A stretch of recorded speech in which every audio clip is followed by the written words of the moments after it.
આવીને માથું ટેકવે ને બહુ પ્રગટ થયા છે સાતન માંજી 250 વર્ષ તો પાકા છે. તને સંકટ હરણ મંગલ મૂર્તિ રૂપ રામ લખણ સીતા સહિત હૃદય બસાવું સ્વરૂપ. તો કેમ છો મારા રંગીલા રાજકોટ, હું મન ઉમરાણીયા. આજે તમને કહીશ સાત હનુમાનજી મહારાજનો સંપૂર્ણ ઇતિહાસ, તો આ વ્લોગમાં એન્ડ સુધી રહેજો.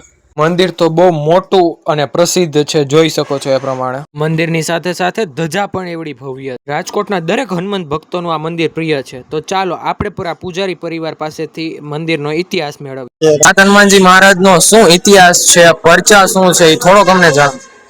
પરચામાં તો એવું છે કે દાદા એને હર કોઈ દુઃખ દર્દ હાથે જે કાંઈ હોય ગમે એને કોઈ પણ તકલીફ હોય તો અહીંયા ખાલી આવીને માથું ટેકવે ને કોઈ પણ એને કઈ પણ કાર્ય કામ પૂરા કરે.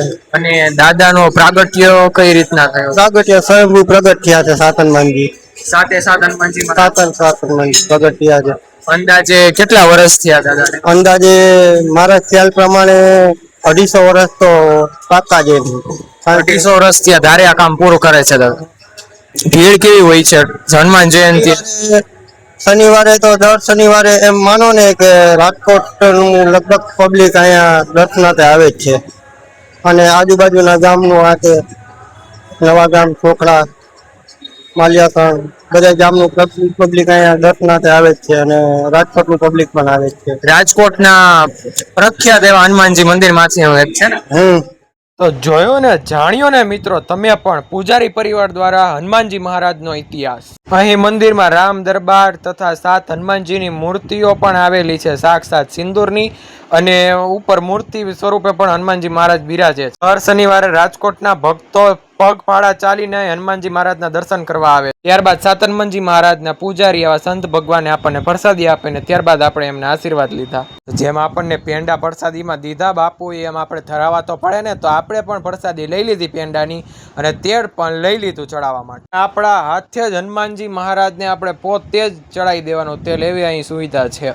મંદિર સમગ્ર રાજકોટમાં વિખ્યાત છે, અનેક ભક્તોને પરચા મળ્યા છે. તો ચાલો આપણે પણ સાંભળીએ. તમને શ્રી સાત હનુમાનજી મહારાજનો શું પરચો મળેલ છે? કૃપા કેવી છે સાત હનુમાનજી મહારાજની? સારી કૃપા. હું 8-10 વર્ષથી આવું છું રેગ્યુલર રાજકોટથી. રાજકોટ.